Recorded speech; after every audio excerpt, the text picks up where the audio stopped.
자, 이번 시간 잠언 4장 말씀 우리 함께 보도록 하겠습니다. 오전에는 잠언 3장 말씀 우리 같이 봤는데요. 잠언 3장 여러 가지 주제들을 차례차례 이렇게 하나님의 지혜로운 삶이 무엇인지, 지혜를 가지고 사는 삶이 무엇인지 그것에 대해서 주제별로 이렇게 설명하고 있습니다. 이 4장도 마찬가지예요. 연달아서 계속해서 우리 지혜의 말씀이 무엇인가, 하나님의 지혜로 사는 삶이 무엇인가를 설명하고 있습니다. 우리 나눔성경 우리 어플리케이션 여기 보면은 오늘의 말씀이죠. 오늘 잠언 4장의 말씀이 오늘 묵상 말씀입니다. 계속해서 같이 따라오시고, 제가 이것도 설명해 드릴 때 어떻게 해서 우리가 요지를 잡는지, 요점을 잡는지, 그리고 어떻게 해서 우리가 실생활에 적용하는지, 이것들을 여러분들이 잘 아시면 또 이 말씀 묵상하는 데 큰 도움이 될 줄로 믿습니다. 자, 1절 말씀 함께 보겠습니다. 자, 아들들아, 아비의 훈계를 들으며 명철을 얻기에 주의하라. 이렇게 되어 있잖아요. 3장 1절에서 어떻게 되어 있어요? 3장 1절에서도 아들아 이렇게 시작하잖아요. 아들아. 그렇죠? 4장에서 똑같이 아들들아, 복수만 아들들아 이렇게 시작하고 있어요. 그러니까 이거는 전 세대가 동일하게 듣고 전 세대가 같이 움직여야 될 말씀이라는, 명령이라는 거죠. 말씀이고. 그쵸? 이거 뭐 아들이라고 해가지고 어린 아이들을 생각하는 게 아니에요. 여기 3장의 그 제목을 보면은요, 젊은이들에게 이렇게 되어 있어요. 제목 자체가. 젊은이들에게 주는 지혜의 말씀. 이렇게 되어 있거든요. 그러니까 젊은이들이 다 해당이 되는 것이고, 그들이 이렇게 올라오게 되면, 말씀으로 인해서 훈련받고 이렇게 성장하게 되면은요, 그리고 장성한 분량에 자라게 되고, 그리고 성인이 되어서도 자기들이 훈련받은 대로 그대로 하지 않겠습니까? 그럼 결국 어떻게 되는 거예요? 전 세대가 같이 동일하게 하나님 말씀을 읽는 방법으로 이렇게 잘 세워질 수 있는 거죠. 그래서 이것이 중요합니다. 전 세대가. 어린아이부터 어른에 이르기까지. 청소년들, 초등학생들, 청년들 할 거 없이 하나님 말씀 읽는 방법이, 하나님 말씀 묵상하는 방법이 전체적으로 담임 목사까지 다 통일이 되는 게 좋다. 라는 거죠. 그래야지 말씀이 더 풍성해지고 또 묵상할 수 있는 방법을 아니까요. 자, 훈계를 들으며 명철을 얻기에 주의하라. 뭐를 통해서 훈계를 얻습니까? 뭐를 통해서 명철을 얻습니까? 단 하나? 하나님의 법, 하나님의 말씀. 그러니까 하나님의 말씀이 만약에 요리의 재료라 그러면요, 우리가 먹을 재료라 그러면요, 음식을 먹는 방법도 여러 가지잖아요. 갈아가지고만 이렇게 다 먹을 수도 있고, 아니면 쪄서 먹을 수도 있고, 구워서 먹고, 튀겨 먹을 수도 있고, 아니면 우리가 알지도 못하는 기상천외한 요리법으로, 비법으로 해가지고 기가 막히게 맛있게 해서 먹을 수도 있지 않습니까? 저는 말씀도 마찬가지로 생각해요. 말씀도요, 여러 가지 말씀을 우리가 먹을 수 있고, 말씀을 들을 수 있는 여러 가지 방법이 있습니다. 막 고속으로 해서 다독 듣는 방법도 있을 것이고요. 한 절 한 절 암송하는 방법도 있을 것이고요. 한 패러그래프를 이렇게 정해가지고 거기에 소지, 대지를 나누어가지고 그렇게 해서 아는 방법도 있을 것이고요. 여러 가지가 있을 겁니다. 그런데 저는 두 가지로 요약했으면 좋겠습니다. 하나님 말씀을 우리가 섭취하고 먹는 방법은 뭐냐? 말씀을 통해서 요점을 우리가 캐치해내는 거죠. 요지라 그러면 요지. 우리가 뭐 설교할 땐 대지로 이렇게 분리하는데, 성경 한 절 한 절마다 또는 한 문단마다 요지를 우리가 이렇게 캐내는 거죠. 이 말씀이 이걸 뜻하는 것이구나. 요지를 캐내고 거기에 플러스해서 우리가 어떻게 행동해야 될지 실천사항을 우리가 또 뽑아내는 거. 그래서 우리가 실천에까지 이어질 수 있는 거. 이 두 가지만 잘하면 됩니다. 이것도 설교의 원리가 똑같은 거죠. 어떻게 주의할 것인가? 그것을 이제 방법론적인 것은 우리가 해야 될 문제라는 거죠. 자, 2절 보겠습니다. 내가 선한 도리를 너희에게 전하노니 내 법을 떠나지 말라. 어떻게 떠나지 않는 거예요? 방법? 법을 떠나지 않는 거, 말씀 떠나지 않는 거. 매일같이 하나님 말씀을 묵상하고 소지, 대지를 뽑고 실천사항을 뽑아서 내가 정리하는 거. 저는 특별히 노트에다 정리하라 그랬습니다. 그래서 노트 반으로 이렇게 나눠가지고요, 하나님의 요점, 말씀의 요점, 그리고 내가 실천해야 할 바, 이렇게 두 가지를 쭉 쓰면은 좋은 방법이 될 것입니다. 그렇게 하나하나 하게 되면은요, 우리가 너무 재밌어요. 말씀 읽는 것이. 그럼 떠나지 않게 되죠. 그리고 두 번째 뭐라 그랬죠? 두 번째 암송이 떠나지 않는 또 좋은 방법 중에 하나다. 그래서 우리 나눔성경 어플리케이션에 보면 매일같이 우리 하나님의 암송 말씀이 업데이트돼서 나옵니다. 40개의 핵심 구절을 뽑아서 매일 하나씩 번갈아가면서 이렇게 나오거든요. 순서대로. 그러면은 그 말씀을 내가 하루 종일 묵상하는 거죠. 그리고 하루 종일 암송할 수 있는 거죠. 언제든지 계속해서 적어도 하루에 3번 이상은 암송을 하시기를 바랍니다. 암송이 어려우신 분들은 제가 거기에다가 유튜브 링크도 붙여놓을 거예요. 아직 이제 이번 주 중에 좀 될 것 같은데. 그래서 유튜브 링크를 붙여놓으면 거기를 유튜브를 누르면 거기서 반복해서 암송할 수 있게끔 AI 성우가 나와서 이렇게 다 이렇게 해줄 수 있도록 그렇게 할 거니까 꼭 같이 하시기를 바랍니다. 저는 방법론을 말씀해드리고 있는 거예요. 성경에서는 떠나지 말아라, 주의하라 이런 말씀으로 우리에게 포괄적으로 말씀하시지만 어떻게 구체적으로 어떻게 이것들을 우리의 삶 가운데 실현할 것인가 방법론은요 우리가 해야 될 일이에요. 우리가. 3절 나도 내 아버지에게 아들이었으며 내 어머니 보기에 유약한 외아들이었노라. 아버지가 내게 가르쳐 이르기를 내 말을 내 마음에 두라 내 명령을 지키라 그리하면 살리라. 우리가 이렇게 말씀 가운데 치중하고 말씀을 어떻게 먹을 것인가 방법론적으로 제시하고 같이 하자고 운동을 벌이는 이유가 뭡니까? 결국 그리하면 살리라. 우리의 생명이 거기에 있기 때문에 그런 거예요. 생명이 있기 때문에. 그거 없이는 하나님과 함께 살 수 있는 생명이 없어요. 생명이 없어진단 말이에요. 영적인 생명, 우리의 삶, 하나님이 주신 그 생명이 우리의 죄로 말미암아 소멸해 가고 있는 차이에 예수님을 보내셔서 우리 그 생명을 살리시지 않았습니까? 그 생명을 유지해야 되잖아요. 유지할 수 있는 길은 하나님의 말씀을 우리가 떠나지 않는 거, 주의하는 거, 마음에 두는 거, 명령을 지키는 거, 그거죠. 여기 4절에도 보면 제가 아까 말씀드린 2가지 말씀 묵상의 2가지 원리를 그대로 이 4절에 설명하고 있어요. 내가 내게 가르쳐 이르기를 내 말을 내 마음에 두라 이거 하나죠. 마음을 마음에 두는 거 하나. 그럼 말씀으로부터 내가 암송하고 그리고 요점을 뽑아 요지를 뽑아서 거기에 내가 적어놓고 또 요지를 뽑아서 간직하는 거, 정리하는 거. 그게 첫 번째죠. 뜻을 알아야 할 거 아닙니까?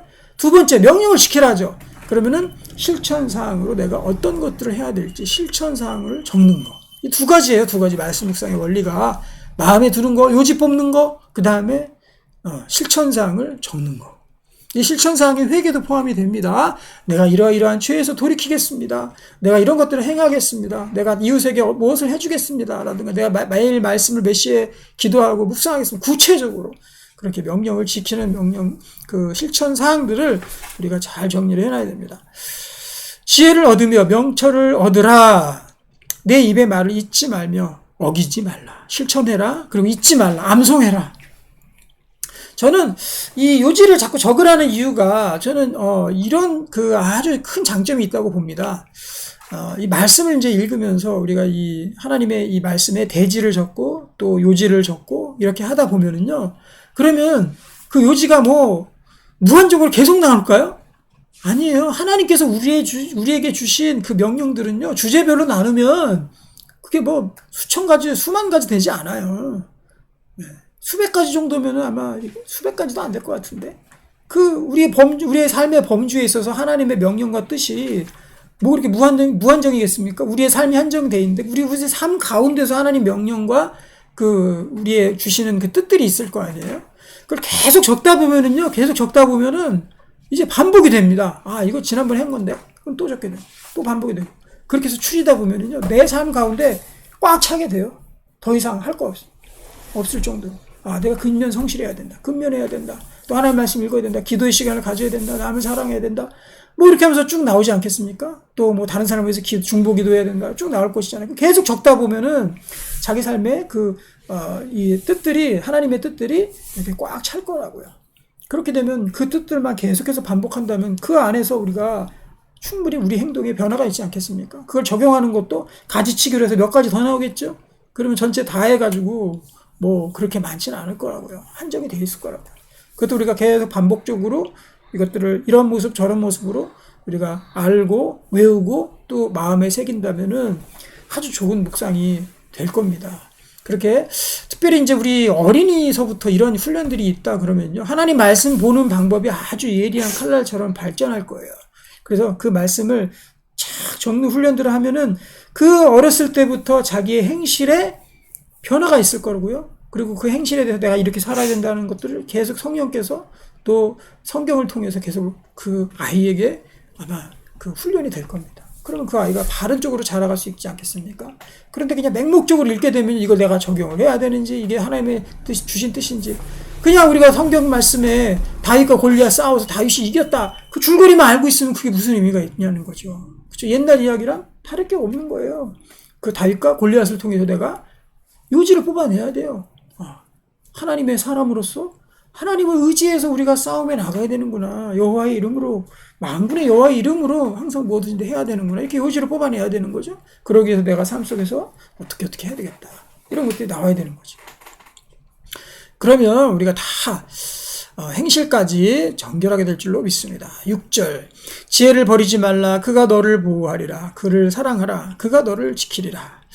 이러한 지혜에 큰 유익이 있기 때문에, 유익 정도가 아니죠. 우리 생명이라 그랬죠. 그렇기 때문에 우리가 이것들을 잘 지키고 나가야 되는 거예요. 지혜가 어떻게 된다고요? 지혜가 하나님 말씀이죠. 하나님 말씀으로부터 오는 그 요지, 그걸 전 지혜라고 보거든요. 하나님 말씀에서 주시는 요지, 그것들을 버리지 않게 되면 그 하나님의 말씀의 뜻이 나를 보호한다고요. 그리고 하나님 말씀을 사랑하래요. 사랑하래. 지혜, 하나님 주신 지혜를 그걸 사랑하래. 그러면 그것이 나를 오히려 더 지켜주는 방패가 될 것이다. 그거 없다면은요, 우리는 세상의 카오스로 갈 수밖에 없다. 혼란 속으로 빠질 수밖에 없다는 거. 질서가 없어져요. 7절, 지혜가 제일이니 지혜를 얻으라. 내가 얻은 모든 것을 가지고 명철을 얻을지니라. 지혜가 최고랍니다. 최고. 하나님 말씀에서 주시는 하나님의 뜻, 그것이 최고다. 최고. 그를 높이라. 그리하면 그가 너를 높이리라. 반대로 하나님 말씀의 지혜를 높여라. 하나님의 뜻을 높여라. 그럼 그 하나님 말씀의 뜻이 우리를 높일 것이다.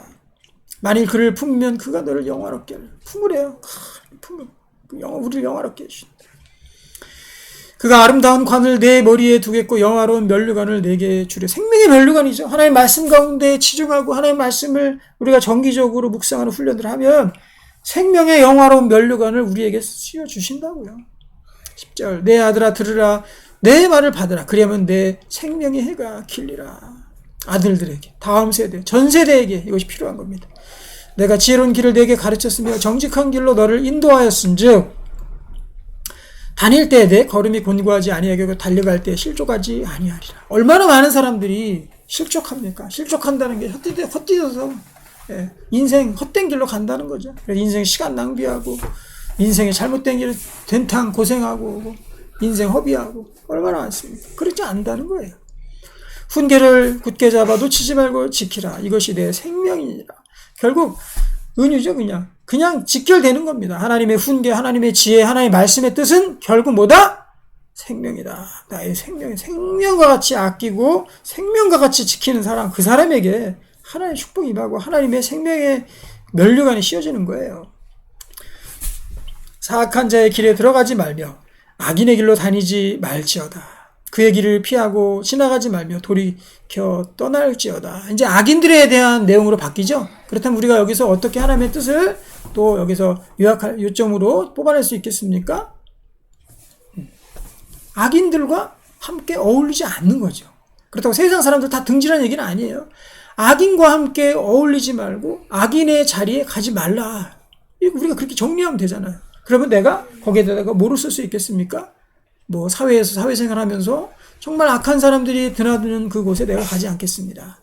아니면 회사에서 뭘 회식한 뒤에 그 2차, 3차 자리에 가는 나쁜 자리에 내가 가지 않겠습니다. 이렇게 적용할 수 있겠죠. 그리고 학교에서도 마찬가지겠죠. 학교에서도 악한 곳에 간 그 자리를 내가 가지 않고 피하겠습니다. 이렇게 적을 수 있겠죠. 자, 하나님의 뜻을 정하고 실천사항으로 이렇게 한다면 좋은 우리 하나님의 뜻들을 우리 발견할 수 있을 겁니다. 16절, 그들은 악을 행하지 못하면 자지 못하며 사람을 넘어뜨리지 못하면 잠이 오지 아니하며. 악인들의 특성이죠. 이 사람들이 이런 사람들이 악인이에요. 어떤 사람? 악을 행하지 않으면 잠도 안 와.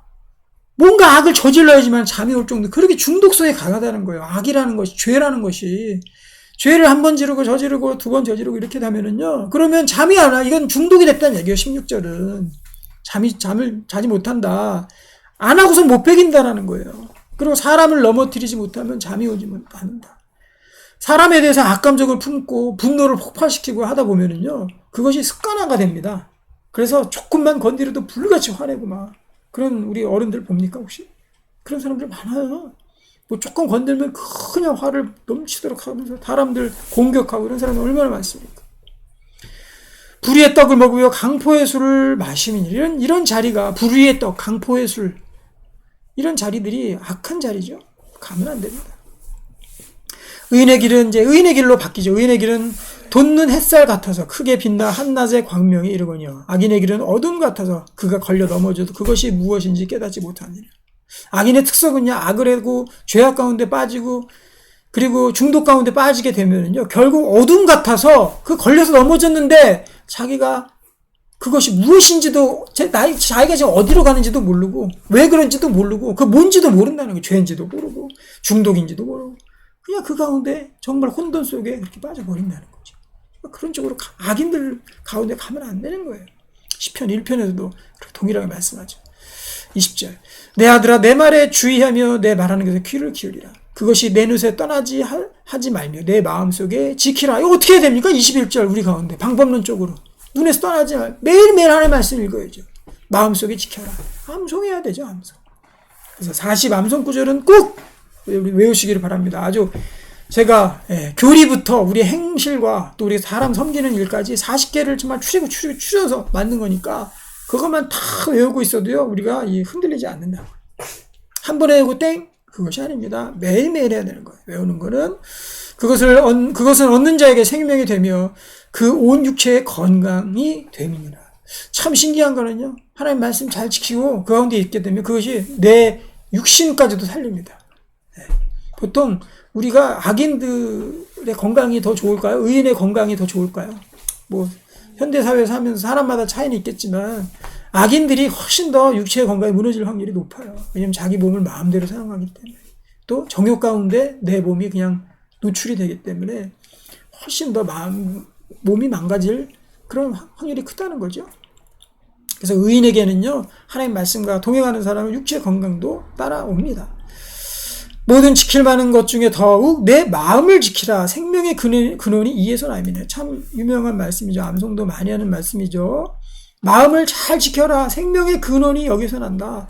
우리의 마음 가운데 하나님 말씀을 집어넣고 마음을 단단히 먹고 하나님 말씀을 사랑하고 지혜를 사랑하고 다 마음에서 나오는 거죠. 그 마음이 흔들리면 안 돼요. 마음이 흥청망청 또 마음이 흐트러지면 안 되는 겁니다. 세상 가운데 마음이 그냥 뺏겨지면 안 되는 거예요. 우리의 마음 잘 지키시기 바랍니다. 또 말씀을 지키면요. 그러면 말씀이 또 우리의 마음도 지켜주세요. 성령께서. 구부러진 말을 내 입에서 버리며 비뚤어진 말을 내 입에서 멀리하라. 우리 언어 사용까지도 말씀하고 있죠. 우리 언어 사용도 잘 해야 됩니다. 언어 사용에서 무너지면요. 우리의 행실 또 우리 마음까지 같이 무너지는 거예요. 마음에 여기 보면 23절 다시 보면 마음을 지키라. 이것과 24절에 사실은 저는 커플링 되어 있다고 봅니다. 우리의 마음을 잘 지키는 거 방법 중에 가장 큰 방법이 우리 입술을 지키는 거예요. 그래서 여기 구부러진 말, 삐뚤어진 말 뭡니까? 막말, 욕, 비속어, 은어, 또 태도가 불손한 말들, 장난기 있는 말들, 또 불친절한 말들 다 해당이 되겠죠? 그러면 안 돼요. 은혜의 옷구슬이 도로록 굴르는 것 같은 그런 말을 우리 입 가운데 해야 됩니다. 자, 내 눈은 바로 보며 내 눈꺼풀은 내 앞을 곧게 살펴 내 발이 행할 길을 평탄하게 하며 내 모든 길을 든든히 하라. 좌로나 우로나 치우치지 말고 내 발을 악에서 떠나게 하라. 자, 결론은 하나입니다. 우리 4장 말씀, 우리의 말씀을 우리가 하나님 말씀을 늘 잘 지키고 하나님 말씀 요지를 우리가 잘 봐서 하나님의 뜻이라고 좀 하면 좋을 것 같아요. 하나님의 뜻. 하나님 이 말씀을 통해서 하나님의 뜻이 무엇인지 그것을 우리가 뽑아내고 하나님의 명령도 해당되겠죠. 뜻을 뽑아내고 거기에 대해서 우리가 실천사항까지 연결하는 것. 내가 한번 쓰고 나면요.